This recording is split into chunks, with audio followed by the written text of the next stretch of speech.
Bonjour tout le monde, aujourd'hui je vais vous parler du Peerless BAM 620. Moulinet lancé lourd, soft casting, que j'utilise à l'océan. C'est un très bon moulinet, robuste, fiable, très simple à démonter et à nettoyer. On va voir ça de suite, car je vais procéder à son nettoyage, à son démontage, pour vous montrer comment ça se passe. Alors, ce qu'on peut dire sur lui, c'est qu'il pèse 730 grammes.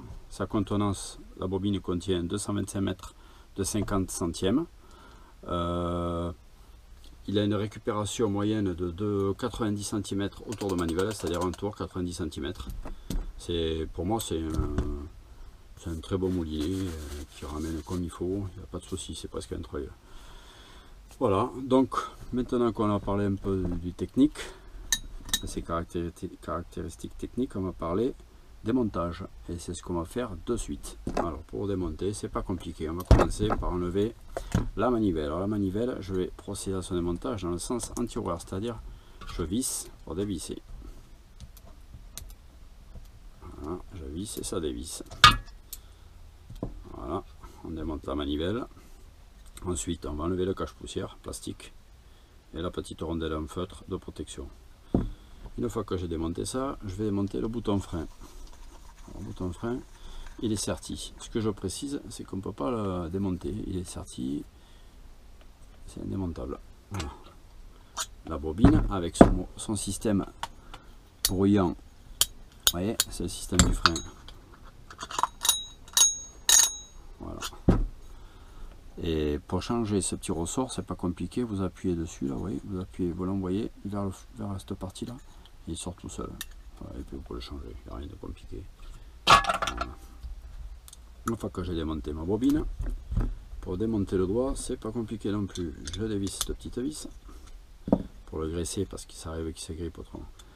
Vous dévissez là, vous tirez et voilà. Et là, vous mettez un peu de graisse ici. Vous procédez au remontage. Là, vous avez un détrompeur, vous ne pouvez pas vous tromper. Il n'y a qu'un sens pour le monter. Le doigt.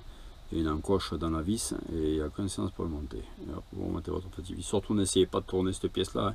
Si vous tournez cette pièce, c'est mort. Vous cassez la pièce. Voilà. Et vous pouvez même casser cette partie-là aussi. Donc, l'abîmer, quoi. On va dire pas la casser, mais au moins l'abîmer. La petite vis, si vous la forcez, vous la cassez. Voilà.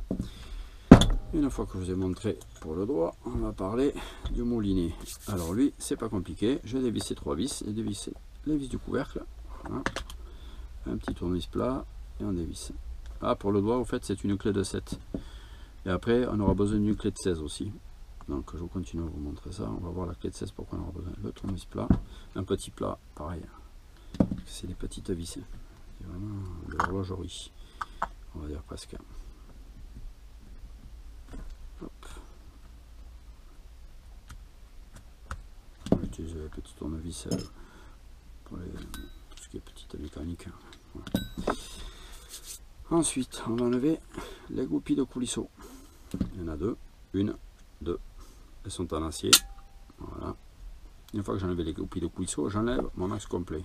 Je retire mon axe complet. Mon axe complet, pourquoi complet? Parce que quand vous le commandez chez Peerless BAM, tout ça c'est complet.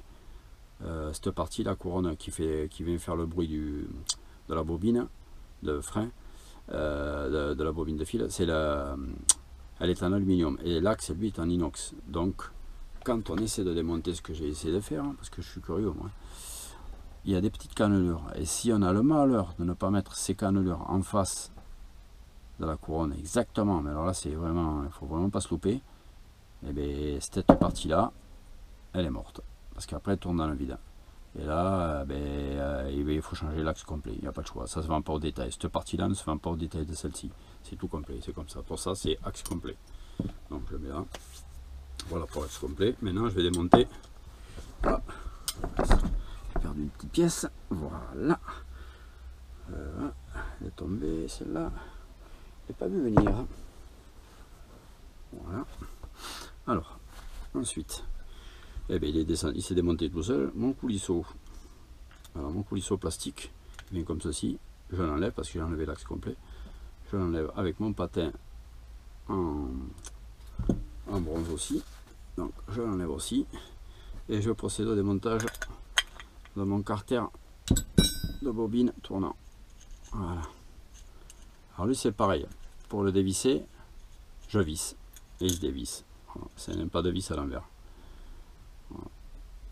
Et là je me retrouve avec ma rondelle qui bloque le carter tournant de bobine. Vous voyez, elle vient le bloquer parce que là il y a deux détrompeurs et là aussi sur ma rondelle il y a deux de mes plats. Et ça vient à bloquer. Voilà, comme ça. Voilà, voilà mon carter de bobine est démonté. Ça fait quelques petites pièces déjà. Maintenant on va s'attaquer au démontage de l'arrêtoir de roulement. Alors l'arrêtoir de roulement, il y a 4 vis à défaire. Les 4 vis qui sont devant, près du pignon central. Voilà. Le pignon il est là. Ils sont situés les 4 tout autour. L'arrêtoir de roulement.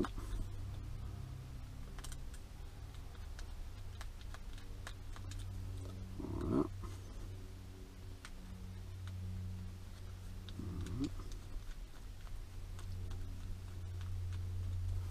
Voilà. Et j'ai ma petite rondelle feutre de protection. Voilà. Et mon arrêtoir de roulement, ben, une fois qu'il est dévissé, j'ai plus qu'à tirer dessus. Voilà. Voilà pour l'arrêtoir de roulement en plastique. Et une fois que j'ai démonté l'arrêtoir de roulement, je vais enlever ma cale de roulement.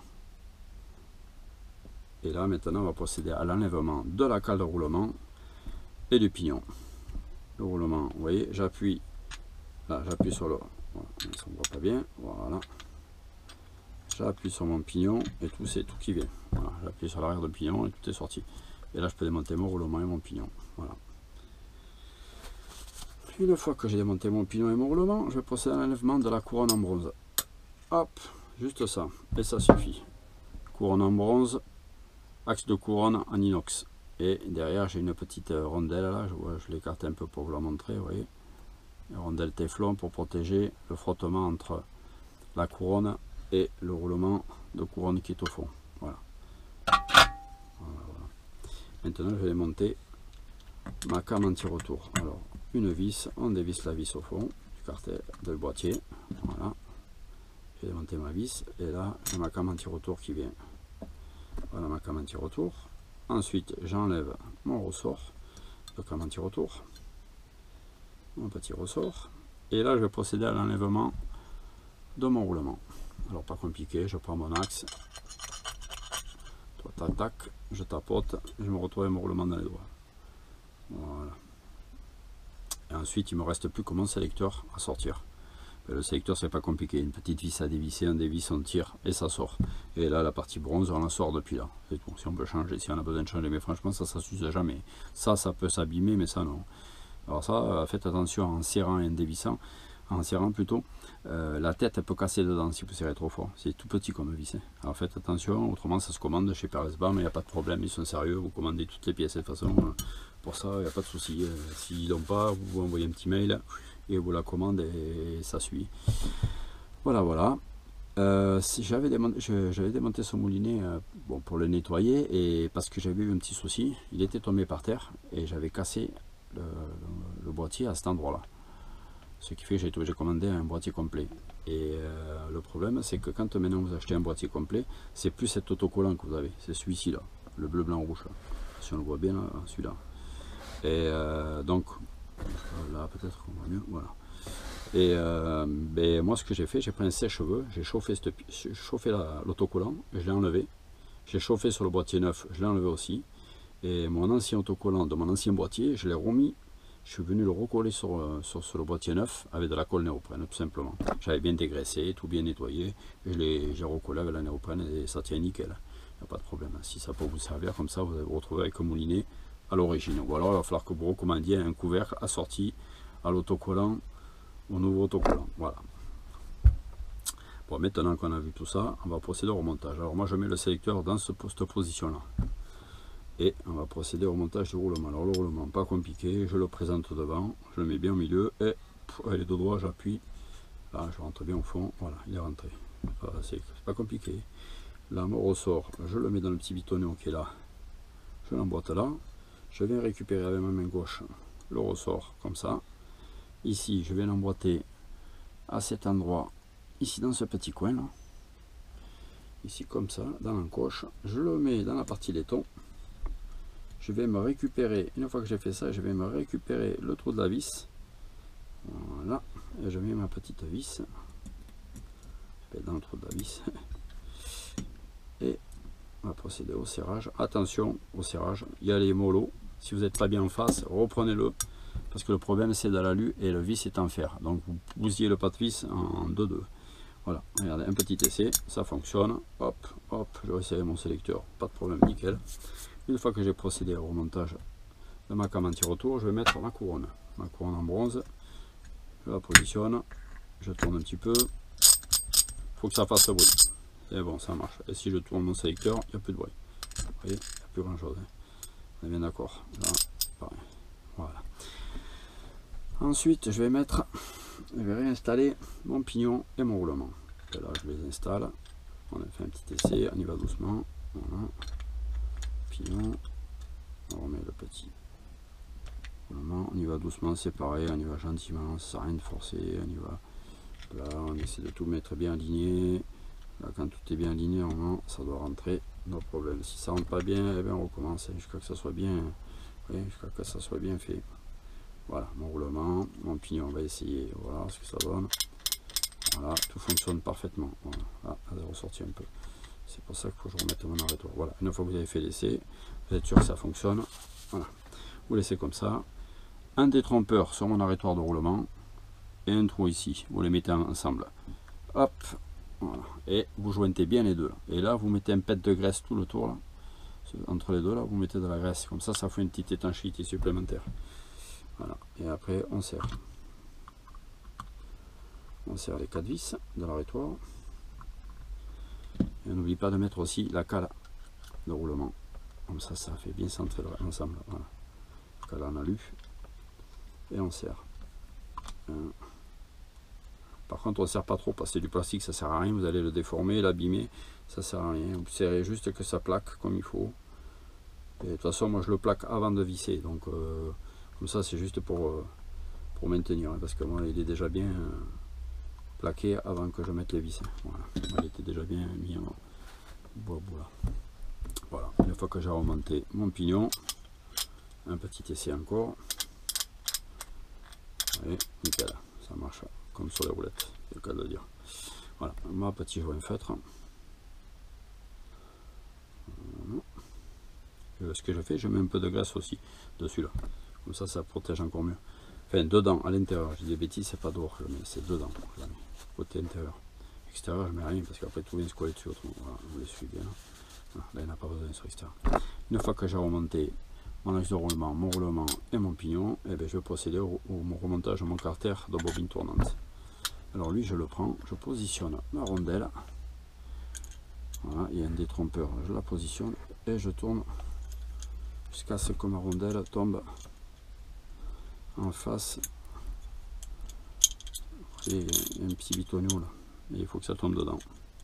Pas compliqué, voilà. J'ai tourné jusqu'à ce que ça tombe les deux face à face. Et prendre mon écrou de 16 et je dévisse pour visser. Je dévisse et ça visse. Par contre, si vous voyez que ça force, vous tournez l'écrou de 16, vous le mettez dans l'autre sens. C'est plus facile, vous voyez, de le tourner et ça va tout seul. Et on serre. On dévisse pour serrer, surtout, on y pense à ça, on dévisse pour visser, on le serre au maximum à la main, et juste un petit coup de serrage. On refait un essai, ça marche nickel.